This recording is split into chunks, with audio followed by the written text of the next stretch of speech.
tong sampah, di depan pintu rumah orang. Ayo gimana itu? Itu adalah orang tua durhaka. Dan ibu, anak itu dalam Al-Quran dijadikan 4 oleh Allah Subhanahu wa ta'ala. Ini sebagai pengingat kita dulu ya Bu ya. Anak dijadikan oleh Allah dalam Quran itu 4. Yang pertama itu adalah perhiasan. Anak itu dijadikan oleh Allah sebagai perhiasan. Zuyyina lin-nasi hubbus syahawati minan nisa'i wal banin.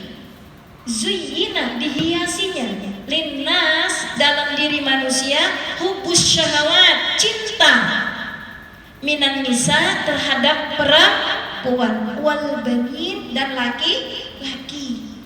Demen mereka Bu sama anak itu. Makanya banyak kita saksikan orang tua itu bangga-banggain anak, bahkan rela merendahkan dirinya sendiri. Sering dengar begitu?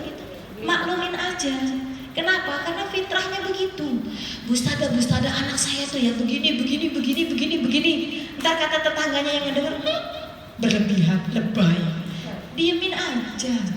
Fitrah. Karena fitrahnya orang adalah akan mencintai anaknya dan dijadikan anak itu sebagai perhiasan. Ya. Yang kedua, anak itu dijadikan sebagai musuh. Loh kok bisa? Ya ayyuhalladzina amanu innama min azwajikum wa auladukum fitnah. Musuh. Anak itu jadi musuh. Banyak anak yang kemudian menentang orang tuanya. Pernah dengar kisah Kan'an? Kan'an itu anaknya siapa? Kan'an anaknya siapa? Nabi Nuh alaihi salam. Ibu-ibu, kalau Nabi Nuh hidup di zaman kita, habis itu Nabi Nuh. Diomongin sama ibu-ibu, "Lah Nuh, gak usah dakwah sama kita deh, anak kamu aja kagak nurut." Pasti begitu kan? Tapi enggak begitu Bu. Memang Allah jadikan anak itu ada yang sebagai musuh. Di sini kemudian para mufassir menjelaskan kenapa Allah jadikan anak itu sebagai musuh, untuk menguji kesabaran orang tuanya. Sabar gak nih orang tuanya? Kalau sabar dia lulus, sebagaimana Nabi Nuh alaihi salam. Coba bayangkan kalau Nabi Nuh hidup di zaman kita, udah itu gak ada yang ngikutin, bener gak? Udahlah, gak usah ngomong macem-macem. Banyak juga kalau misalkan kita mendapati, mohon maaf, mohon izin, ada misalkan anaknya Pak Ustadz hamil di luar nikah, ada misalkan kemudian anaknya Bu Ustadzah hamil di luar nikah. Bisa jadi itu adalah ujian, atau itu merupakan pola asuh yang salah. Salah mengasuh, salah mendidik, maka endingnya akan salah. Ujung-ujungnya itu adalah ujian kesabaran dari orang tua. Apakah orang tuanya mampu bertahan dititipkan anak seperti itu, atau kemudian mundur perlahan secara teratur. Ya, jadi yang kedua, anak itu dijadikan sebagai musuh. Yang ketiga, anak itu dijadikan sebagai fitnah. Cek Quran surat At-Taghabun ayat 15. Apa sih maknanya fitnah? Fitnah di sini maknanya ujian. Anak itu dijadikan sebagai ujian. Bu, alhamdulillah ibu harus bersyukur kalau punya anak itu normal semua. Makanya tadi dalam doa, ya Allah jadikanlah janin ini sebagai anak yang hindar dari kekurangan, kecacatan dan lain sebagainya. Karena dalam Al-Quran Allah terangkan, dan kita tidak bisa mengelak itu Bu. Kenapa? Karena ketika ditiupkan ruh, itu ditetapkan 4 perkara. Hidupnya, matinya, kan begitu ya, rizkinya, bahagia atau sengsara. Kemudian kita pahami masalah takdir, yang ternyata yang tidak bisa dirubah hanya hidup dan mati. Yang dua itu bisa dirubah, bahagia atau sengsara bisa dirubah. Bagaimana cara orang itu menyikapi kehidupan. Tetapi kita tidak bisa memilih bagaimana fisik anak kita. Kita tidak bisa. Itu adalah hak prerogatif dari Allah. Misalkan ibu dititipi orang-orang atau anak-anak yang naudzubillah misalkan ya, qadarullahnya dia misalkan sindrom, Down syndrome, autis, banyak anak yang paru-parunya bocor, jantungnya dan lain sebagainya. Nah, itu yang disebut dengan fitnah. fitnah dalam Al-Quran. Kenapa? Karena banyak orang tua yang harta kekayaannya itu habis untuk mengobati anaknya.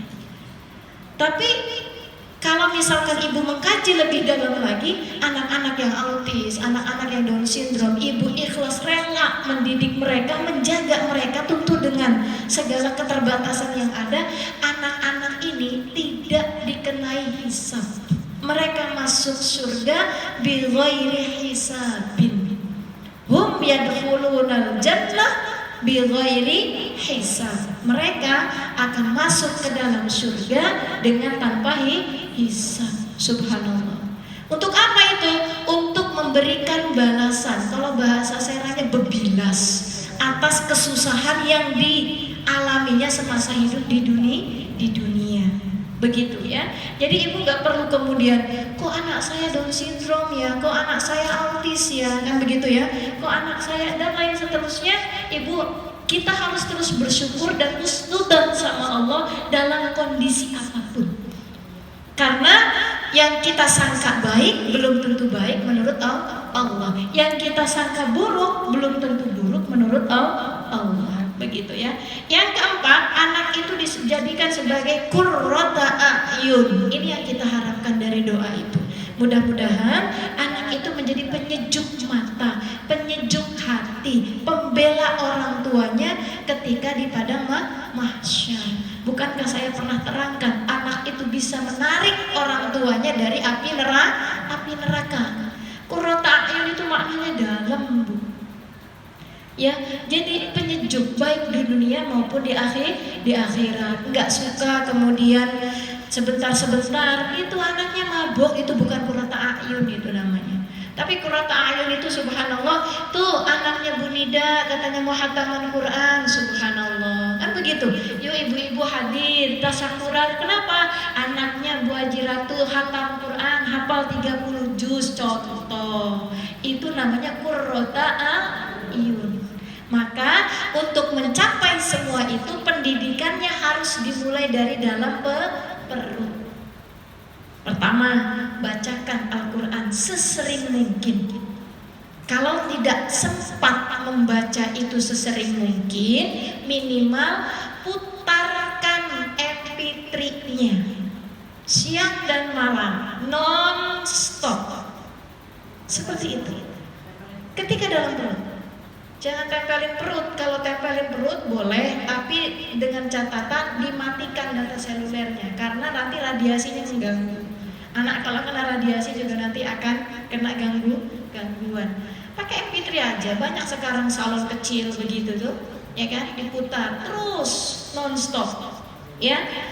Kemudian setelah itu ajak bicara, ajak ngobrol. Pendidikan itu mulai dari sejak kandungan. Nah, Mama mau ngaji, kasih tahu dia. Apalagi kalau sudah 4 bulan ditiupkan ruh, anak itu tahu. Bu, saya waktu hamil anak kedua, ketiga, keempat, kalau anak pertama itu masih kuliah. Kalau masih kuliah saya bimbingan skripsi ke lantai 3. Lantai 3 gedung A, pembimbing 2-nya lantai 3 gedung B. Nggak ada lift, Bu. Naik turun tangga. Saya bilang sama anak saya, "Nah, Umi mau naik ke atas. Kamu tenang-tenang di dalam ya, Umi jaga. Allah jaga kamu." Diobrolin. Nah, sekarang Umi mau ngajar.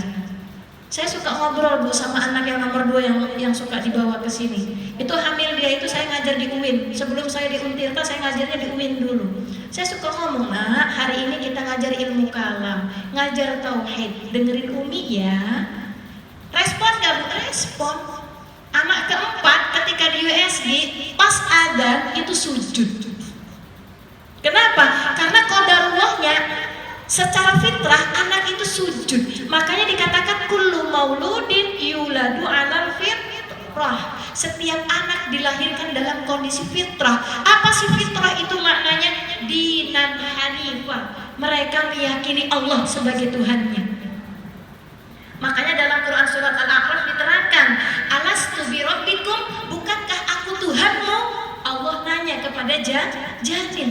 Apa kata janin? Qalu bala syahidna, iya, kami bersaksi bahwasanya engkau adalah Tuhan kami. Itulah manusia pertama kali bersyahadat. bersyahadat.